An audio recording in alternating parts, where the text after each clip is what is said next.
વૈદિક સાધના જૂનાગઢ આધ્યાત્મિક કેન્દ્રમાં આપ સૌનું હાર્દિક સ્વાગત કરું છું।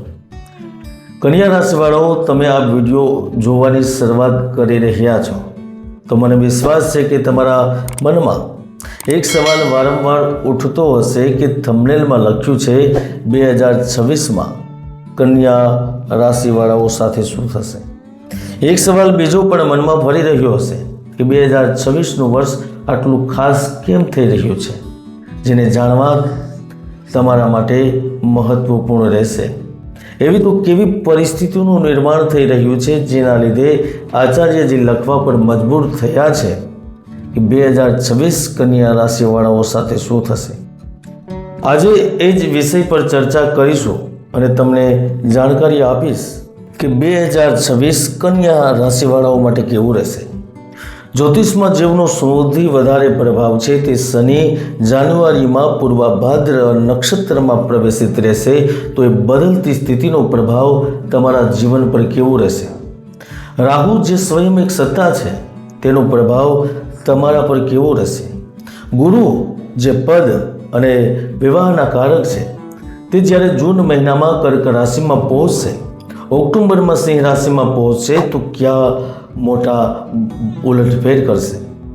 તમને જાણકારી આપીશ કે બિઝનેસમાં ઉન્નતિ કરવાવાળાઓ સાથે શું થશે, નોકરી અને કાર્યની સ્થિતિ કેવી રહેશે, પ્રેમ સંબંધ, જમીન જાયદાદ, દેશ વિદેશ, તમારા દરેક પ્રશ્નોના સટીક જવાબ આપીશ।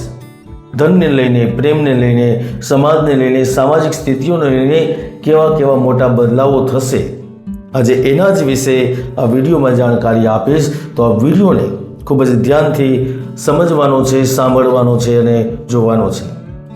તો ચાલો વિસ્તારથી જાણીએ કે 2026નું કન્યા રાશિવાળાઓનું વાર્ષિક રાશિફળ કેવું રહેશે।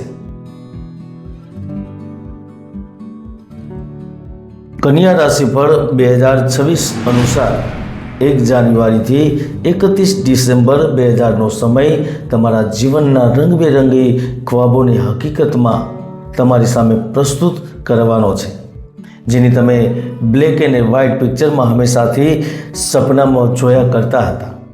કારણ કે 1 જાન્યુઆરીથી 12 ડિસેમ્બર દરમિયાન શનિ ગ્રહ મીન રાશિમાં ઉપલબ્ધ રહેશે, જે કન્યા રાશિવાળાઓ માટે આકસ્મિક લાભ, જિંદગી બનાવવાની તકો અને ઘણા બધા અવસરના સ્પષ્ટ સંકેત કરી રહ્યા છે। જાન્યુઆરી મહિનાથી જ આર્થિક સ્થિતિમાં વૃદ્ધિ થતી નજર આવશે। 15 મે પછી ધન પ્રાપ્તિના સુખદ સંયોગ બનશે। મંગળ વર્ષ પ્રારંભમાં પંચમ ભાવમાં સ્થિત છે, જેનાથી તમે વાહન, જમીન અથવા મકાન પણ ખરીદી શકો છો, અથવા તમે પોતાની પ્રોપર્ટીને વેચીને એક નવી પ્રોપર્ટી ખરીદશો। તમારામાંથી ઘણા લોકો ધનનો સદુપયોગ મકાનના કાર્યોમાં અથવા તો ઓફિસમાં બદલાવના રૂપમાં પણ કરશે। ઘર પરિવારની દ્રષ્ટિકોણથી જોવામાં આવે તો કન્યા રાશિવાળા લોકો માટે આ વર્ષ ક્લેશપૂર્ણ વાતાવરણ અને તણાવને તોડી દેશે, કારણ કે દાંપત્ય જીવન ખુશહાલ બનશે, પતિ પત્નીમાં મધુરતા વધશે, વાત પર જે ઝઘડા અથવા તો રૂઠવું મનાવવું એ ચાલી રહ્યું હતું તે એકદમથી ખત્મ થશે, કારણ કે શુક્ર એપ્રિલથી ખુદની રાશિ વૃષભ એટલે કે ભાગ્યમાં પહોંચશે, જે સ્પષ્ટ રૂપથી પ્રેમના સંકેત આપે છે। તમારા પાર્ટનર અને અધિકારીઓ સાથે સંબંધો મધુર બનશે। તમારી ઓળખાણના લીધે સ્થાન, પ્રતિષ્ઠા એવં કાર્યાલયથી પણ તમારા કાર્યો સિદ્ધ થશે। મહત્વપૂર્ણ વ્યક્તિથી મુલાકાત મોટી ડીલ માટે લાભદાયક સ્થિતિઓનું નિર્માણ કરશે। 15 માર્ચે જ્યારે સૂર્યગ્રહ સપ્તમ ભાવમાં પહોંચશે તો મોટી ભાગીદારીના સંકેત આપશે। બેન્કિંગ, આઈટી ફિલ્ડના લોકોને વિદેશ જવાનો શુભ અવસર મળશે। ટીચિંગ, મીડિયા એવં ઇન્ફ્રાસ્ટ્રક્ચરથી સંબંધિત લોકો કરિયરમાં કંઈક મોટું કરી શકશે। અને એમ પણ સુખના સ્વામી ગુરુ ગ્રહ 1 જૂન સુધી તમારા કર્મભાવમાં ઉપસ્થિત રહેશે, જે ઉચ્ચ પ્રશાસનિક સેવાઓમાં સ્થિત વ્યક્તિઓને લાભના અવસર દેશે। આપમાંથી ઘણા લોકો રાજનીતિમાં ઉચ્ચ પદોને પ્રાપ્ત કરશો, એક નવી રાજનીતિની શરૂઆત કરશો। જે લોકો વાણીના માધ્યમથી ધન કમાવે છે, ચાહે તે મીડિયા હોય, ફિલ્મ જગત હોય, નાટક હોય, કલા હોય, સંગીત હોય અથવા તો કમિશન એજન્ટનું કામ કરી રહ્યા હો, તો સમજી જજો કે હવે તમારા દિવસો બદલવાના છે। જૂનની આજુબાજુ કોઈ લાભદાયક અનુબંધ પણ મળશે. તમે જે સપનાને સાચે કરવા માટે નિરંતર પ્રયાસરત છો ત્યાં સ્થિતિ સકારાત્મક બનશે. લેવડ દેવડની બાબતોમાં લાભ પ્રાપ્ત થશે. ઠેકેદારી, લઘુ ઉદ્યોગ, કુટીર ઉદ્યોગ, લાકડાના કારોબાર, ફર્નિચરનું કાર્ય, કેમિકલથી સંબંધિત લોકો છે એમનું જીવન એકાએક 2026માં બદલી જશે. કારણ કે નાના નાના કાર્યોથી લઈને મોટા મોટા કાર્યોમાં આપણા માટે સફળતાના યોગ બની રહ્યા છે, જે તમને જીવનમાં આગળ વધારવા માટે મહત્વપૂર્ણ અવસર દેશે. પરંતુ એક વાત યાદ રાખજો કે આ વર્ષમાં ગુપ્ત શત્રુ વારંવાર આપને રોકવાનો પ્રયાસ કરશે. જુલાઈમાં વકરી શનિને કારણે સ્વાસ્થ્ય અથવા પરિવારમાં દુઃખદ સમાચાર આપને પરેશાન કરશે, ચિંતામાં મૂકી દેશે.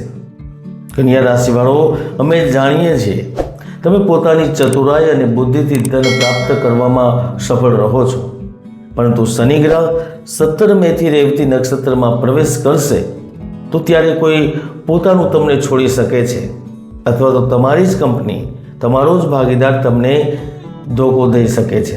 એવું પણ થઈ શકે છે કે તમને પદભ્રષ્ટ કરવામાં આવે, તમારા પર કાનૂની કાર્યવાહી કરવામાં આવે, કારણ કે આ સ્થિતિ તમને વિદેશમાં જોબ હે લોસ્ટ પ્રોપર્ટી, ઘર, વાહન અને માતૃ સુખ સાથે જોડાયેલી સમસ્યાઓ માટે ઓળખવામાં આવે છે. અને જો તમે કોઈ મહત્વપૂર્ણ પ્રોજેક્ટને આગળ વધારવા માંગો છો તો તમારી કુંડળીના શત્રુઓ, રોગ અને ઋણ ભાવથી સંબંધિત જાણકારી લઈને જ આગળ વધો, નહીંતર પસ્તાવાનો વારો આવી શકે છે.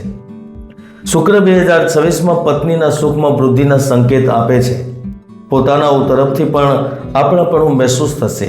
જુલાઈ, ઓગસ્ટ, સપ્ટેમ્બર આ 3 મહિના શેર બજાર, સોનું, ઈ કરન્સી સાથે જોડાયેલા લોકોને લાભ દેશે.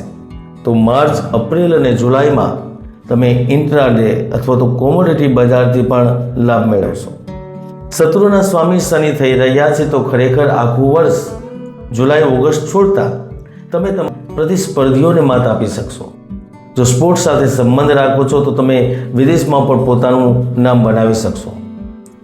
2026માં ગુરુની દ્રષ્ટિ ધનભાવ પર હશે, તો નિશ્ચિત રૂપથી તમારા ધનની નિરંતરતા બની રહેશે. જો તમે પ્રોજેક્ટમાં બદલાવ કરવા ઈચ્છો છો, અથવા એક નવું યુનિટ પ્રારંભ કરવા ઈચ્છો છો, અથવા તો તમે પોતાનો આખો વ્યવસાય બદલવા ઈચ્છો છો, તો તેની પણ સંભાવનાઓ 2026માં બની રહી છે. કારણ કે લક્ષ્મીનારાયણ યોગ 2026માં કન્યા રાશિવાળાઓને હવે અપ્રત્યાશિત અને અસીમિત લાભ આપવા માટે ઉપસ્થિત છે. બસ તમારે જોવાનું છે તો તમે પોતાની વર્તમાન કુંડળી અનુસાર શુભ ગ્રહોની સ્થિતિના આધાર પર આગળ વધતા રહો અને અશુભ ગ્રહોને અને દોષકારક યોગો હોય એને દૂર કરતા રહો. પ્રેમની દૃષ્ટિકોણથી 2026 તમને સામાન્ય પરિણામ આપવાનું છે. કેમ કે જે લોકો પહેલાં પણ દિલ તોડાવીને બેઠા છે તે લોકો પણ તૈયાર રહે, કારણ કે કોઈ એવા વ્યક્તિ છે જે તમારા જીવનમાં તમારું દિલ જોડવા માટે આવી શકે છે. કારણ કે વર્ષના મધ્યમાં નવા મિત્ર બનશે, નવા સંબંધો બનશે, જે આગળ જઈને પ્રેમ વિવાહમાં પણ પરિવર્તિત થઈ શકે છે. અને જે પહેલેથી જ રિલેશનશિપમાં છે તે કઠણાઈઓ હોવા છતાં પણ આગળ વધી શકે છે. પરંતુ દાંપત્ય જીવનમાં કોઈ મોટો ફેરબદલ નહીં થાય. ફેરફાર થશે તો ફક્ત એમના જીવનમાં થશે જે મંગળથી પ્રભાવિત છે અથવા જેમની કુંડળીમાં રાહુ સપ્તમ ભાવમાં છે. મિત્રો, અહીંયા મેં સંક્ષિપ્તમાં રાશિફળની જાણકારી આપી છે. જો તમે તમારું ભવિષ્ય જાણવા ઈચ્છતા હો તો મારો સંપર્ક કરી શકો છો. કન્યા રાશિફળ 2026માં આટલું જ. જય ગુરુદત્ત, જય ગિરનારી.